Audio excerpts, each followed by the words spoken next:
Komisi Pemberantasan Korupsi menetapkan 5 orang sebagai tersangka kasus dugaan tindak pidana korupsi dalam pencairan kredit usaha di PT Bank Perkreditan Rakyat Jepara Arta tahun 2022-2024. Perkara ini menjadi sorotan karena menyangkut dana kredit yang seharusnya mendorong perekonomian mikro, namun diduga diselewengkan hingga menimbulkan kerugian negara 254 miliar rupiah. Lima orang pejabat BPR Jepara Arta resmi ditetapkan sebagai tersangka oleh KPK. Di antaranya JH, Direktur Utama BPR Bank Jepara Arta, dan IN, Direktur Bisnis Operasional BPR Bank Jepara Arta.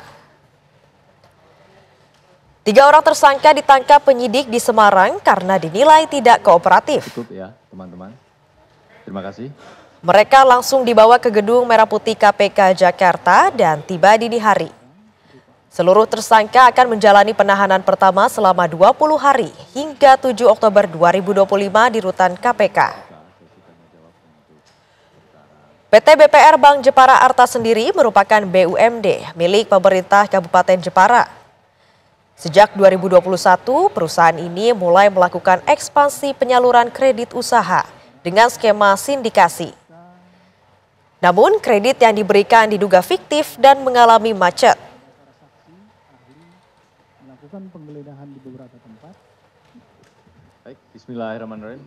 Assalamualaikum warahmatullahi wabarakatuh. Waalaikumsalam warahmatullahi wabarakatuh. Selamat malam. Kasus dugaan korupsi pencairan kredit usaha di PT BPR Bank Jepara Arta menjadi peringatan serius bagi sektor perbankan, terutama saat pemerintah baru saja mengucurkan stimulus ekonomi sebesar 200 triliun rupiah melalui bank-bank himbara.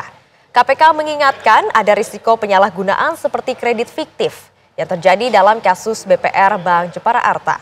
Kasus ini disebut sebagai alarm bagi pemerintah dan perbankan untuk lebih waspada terhadap penyaluran dana stimulus.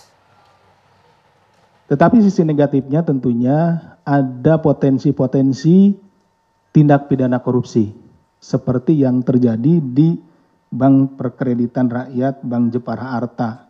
Ya, kreditnya kemudian macet karena memang ini kreditnya kredit fiktif.